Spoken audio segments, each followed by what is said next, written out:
Hello friends, હું છું Hardik Patel, icon engineering tuition ક્લાસીસની ચેનલમાં વિદ્યાર્થી મિત્રો આપનું સ્વાગત છે. ડિપ્લોમા સેમિસ્ટર 6 ડિપ્લોમાના લાસ્ટ સેમિસ્ટરની અંદર લાસ્ટ જીટીયુની એક્ઝામમાં પાસ થવું છે તો અહીંયાથી જેટલા બી હું તમને ક્વેશ્ચન આપું એટલા ક્વેશ્ચન કરી લેશો એટલે વિદ્યાર્થી મિત્રો ઈઝીમાંથી ઈઝી તમે પાસ થઈ શકો છો.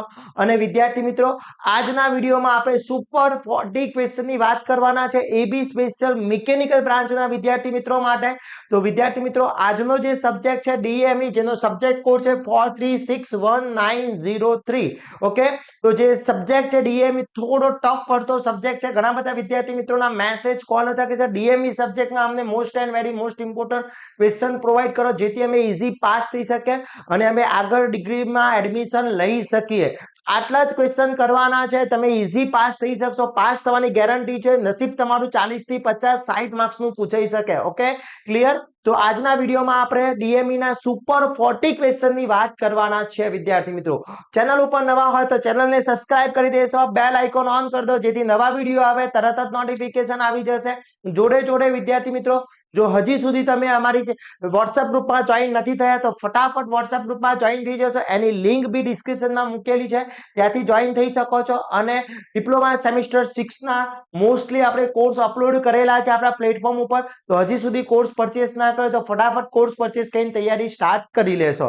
હવે વાત કરીએ કે મિકેનિકલમાં ડીએમઈ જે સબ્જેક્ટ છે એમાં પાસ થવું છે તો કેટલા ક્વેશ્ચન કરવા જોઈએ, કઈ ટાઈપના એક્ઝામ્પલ તૈયાર કરવા જોઈએ જેથી આપણે ઈઝી પાસ થઈ શકીએ, સારા માર્ક્સ મેળવી શકીએ. ઓકે, તો આ બધા જ ક્વેશ્ચન કરી લેવાના છે. અહીંયાથી જેટલા બી હું તમને પ્રોવાઈડ કરું એ બધા ક્વેશ્ચન તમારે પરફેક્ટલી કરી લેવાના છે.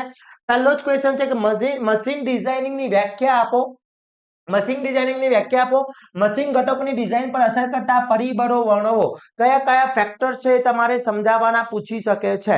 ઓકે, એના પછી સેકન્ડ જે ક્વેશ્ચન છે કટ ઓફ સેફ્ટીના અસર કરતા પરિબળો. કટ ઓફ સેફ્ટીના અસર કરતા પરિબળો સમજાવવાના ક્વેશ્ચન પૂછી શકે છે.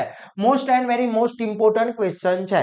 પછી મશીન ડિઝાઇનના પ્રકાર લખીને સમજાવો. જે મશીન ડિઝાઇનિંગ હોય છે એના ટાઈપ્સ છે, ટાઈપ્સ ઓફ ડિઝાઇન એ તમારે લખીને સમજાવવાના પૂછી શકે છે. પછી 1 અને 20 નંબર્સની વચ્ચે R5/2 સિરીઝ લખવાની તમને પૂછી શકે છે.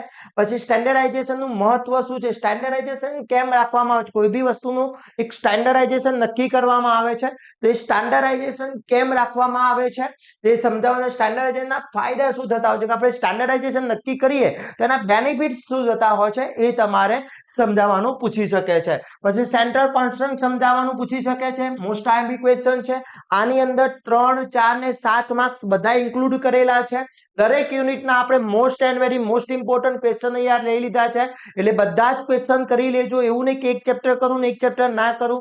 બધા જ અહીંયા જેટલા બી ક્વેશ્ચન મેં 40 આપ્યા છે એ 40 ક્વેશ્ચન તૈયાર કરીને જશો તો ઈઝીલી તમે પેપરમાં સારા માર્ક્સ મેળવી શકો છો વિદ્યાર્થી મિત્રો. અને ખાસ આ વિડીયોને તમારા ફ્રેન્ડ સર્કલ સુધી પહોંચાડવાનો છે જેથી એ લોકો બી પાસ થઈ શકે અને સારા માર્ક્સ મેળવી શકે. ઓકે, ચલો.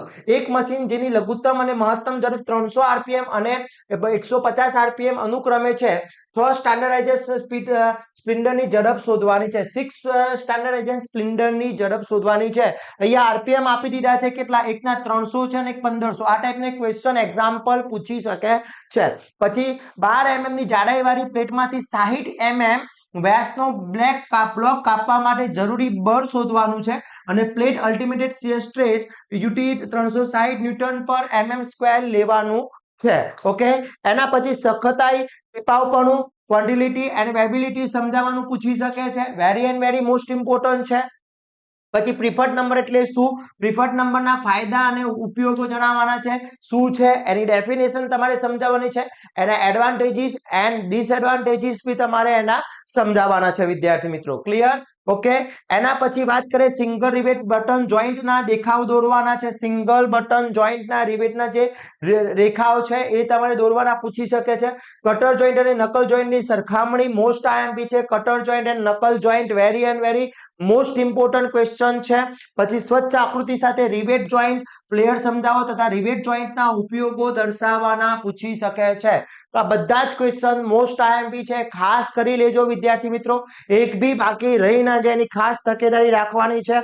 એના પછી વાત કરવામાં આવે એક એક્ઝામ્પલ છે કે નકલ જોઈન્ટના 10 કિલોન્યુટનનું ટેન્સાઇલ બળ લાગે છે, જોઈન્ટ મટીરિયલની ટેન્સાઇલ સ્ટ્રેન્થ છે 200 ન્યૂટન પર mm સ્ક્વેર, કોમ્પ્રેસિવ સ્ટ્રેન્થ આપી દીધી છે 300 ન્યૂટન પર mm સ્ક્વેર, શિયર સ્ટ્રેન્થ આપી છે 145 ન્યૂટન પર mm square, factor of safety છે FOS 4 લઈ નકલ જોઈન્ટની નીચેના માપ શોધવાના છે, રોડનો વ્યાસ, નકલ પિનનો વ્યાસ અને સિંગલ આઈનો વ્યાસ શોધવાનો છે. ખાસ કહી દઉં કે વિદ્યાર્થી મિત્રો આની અંદર ડેટા ચેન્જ થઈ શકે છે, બટ રીત છે આજ આવવાની છે, એટલે ખાસ કરી લેજો. ક્લિયર? ઓકે, ચલો. આના પછી સેકન્ડ એક્ઝામ્પલ છે 300 કિલોન્યુટન અક્ષીય ભાર સહન કરતા બે રોડ અને કટર જોઈન્ટ થી જોડવામાં આવે છે. જો રોડ મટીરિયલ માટે સલામતી સ્ટ્રેન્થ છે 700 મેગાપિસ્કલ અને ટી આપે છે 40 મેગાપિક્સલ છે અને આ 110 મેગાપિક્સલ છે, તો કટર જોઈન્ટની ડિઝાઇન વખતે નીચેના માપ શોધવાના છે, રોડનો વ્યાસ શોધવાનો છે, સ્પીડ ગેટનો વ્યાસ શોધવાનો છે અને કટરની પહોળાઈ શોધવાની છે. એટલી વસ્તુ શોધવાની પૂછી શકે છે. આ ડેટા જે આપ્યો છે ડેટાના આધારે તમારે શોધવાનું છે વિદ્યાર્થી મિત્રો. ક્લિયર? ઓકે, ચલો. એના પછી ડબલ રિવેટની સરખામણી કવર પ્લેટ ધરાવતા બે જોઈન્ટ જેની પ્લેટની જાડાઈ આપી છે 16 mm છે, રિવેટની રચના ઝિગઝેગ પ્રકારની કરેલી છે. ખાસ સમજો, ઝિગઝેગ પ્રકારની કરેલી છે, તેનું મટીરિયલની સલામતી સ્ટ્રેસ ધારણા મુજબ કરો, એટલે તમારે ધારવાનો છે. અરે સિગ્મા ટી આપી દીધો છે 130 મેગાપિક્સલ, ઓકે, 170 મેગા અને ટી આપ્યો છે 80 મેગાપિક્સલ. તો નીચેની બાબતો શોધવાની છે, રિવેટનો વ્યાસ શોધવાનો છે, રિવેટની પીચ શોધવાની છે, આટલી વસ્તુ ફાઇન્ડ કરવાની પૂછી શકે છે. એટલે એક્ઝામ્પલ આમાં બહુ ઇમ્પોર્ટન્ટ થશે, 7 માર્ક્સ ની અંદર એક્ઝામ્પલ આવશે ને આવશે વિદ્યાર્થી મિત્રો, એટલે ખાસ પ્રેક્ટિસ કરી લેજો. આ રીતના એક્ઝામ્પલ પ્લસ કોર્સની અંદર મેં મોડલ પેપર્સ મૂકેલા છે, એમાં બી અલગથી એક્ઝામ્પલ આપેલા છે. બધા જ એક્ઝામ્પલ ખાસ કરી લેવાના છે, એક બી એક્ઝામ્પલ રહી ના જાય એની ખાસ તકેદારી રાખવાની છે. પછી નીચેના આકારોના સેક્શન મોડ્યુલ્સ માટેની સરખામણી કરો, લંબચોરસ સેક્શન, ચોરસ સેક્શન અને વર્તુળાકાર સેક્શન, આટલાનું મોડ્યુલ્સ માટેની સરખામણી કરવાનું પૂછી શકે છે.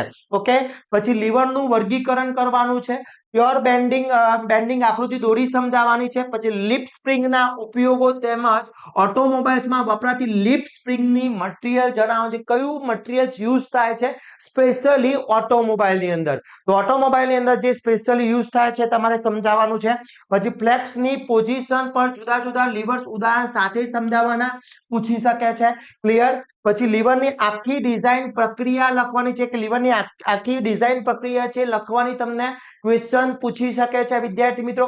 આ બધા જ ક્વેશ્ચન મોસ્ટ આઈએમપી છે, એક બી ક્વેશ્ચન એવો નથી કે તમે તૈયારી કરવાનું બાકી રહી જાય, બધા ક્વેશ્ચન કરીને જવાના છે, બીકોઝ અહીંયા મેં ટોટલી આઈએમપીસ માંથી તમારા ક્વેશ્ચન બનાવેલા છે, જે ચેપ્ટર માંથી મોસ્ટ આઈએમપી ક્વેશ્ચન છે બધા જ અહીંયા મેં તમને પ્રોવાઈડ કર્યા છે. પછી લિપ સ્પ્રિંગની ડિઝાઇનની રચના દોરી લખવાની છે.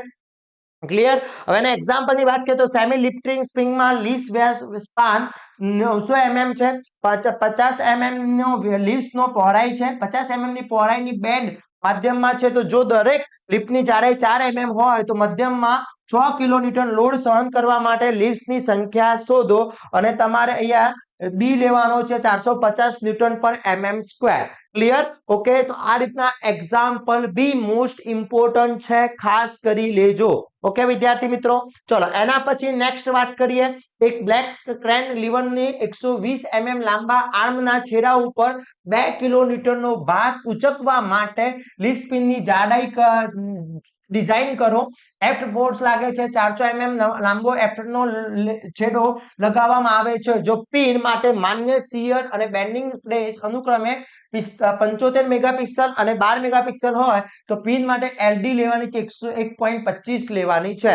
તો આ માટેની ડિઝાઇન કરવાની ક્વેશ્ચન પૂછી શકે છે. આમાં ડેટા વિદ્યાર્થી મિત્રો ખાસ કહું છું, ડેટા ચેન્જ થવાના પોસિબિલિટી 100% છે, ડેટા ચેન્જીસ થઈ શકે છે. ક્લિયર? પછી કી નો જોઈન્ટ કરવાની પદ્ધતિ, ડિઝાઇન, સમીકરણ લખવાનું પૂછી શકે છે. સાપ એક્સલ સ્પ્લિન્ડરની વ્યાખ્યા આપો. પછી કીના ફ્લેર રેઝિસ્ટન્સ એરિયા દર્શાવી આકૃતિ દોરવાનું. થિયરી તો કરી જ દેજો વિદ્યાર્થી મિત્રો, બેકથી થિયરી પૂછાશે.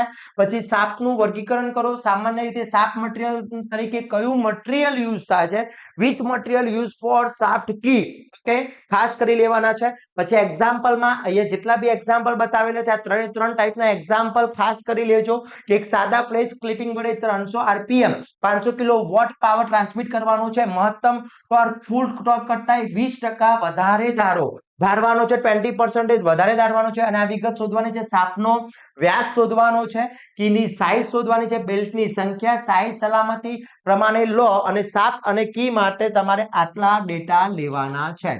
ઓકે, તો આ રીતના એક્ઝામ્પલ આ ત્રણ એક્ઝામ્પલ કરી લેવાના છે. આ રીતના ખાસ કરી લેજો, એક બી એક્ઝામ્પલ રહી ના જાય. બધા જ એક્ઝામ્પલની પ્રેક્ટિસ ખાસ કરજો. ડીએમઈ માં પાસ થવું છે, માર્ક્સ લાવવા છે, સ્કોર કરવો છે, તો એક્ઝામ્પલ કરવા પડશે વિદ્યાર્થી મિત્રો.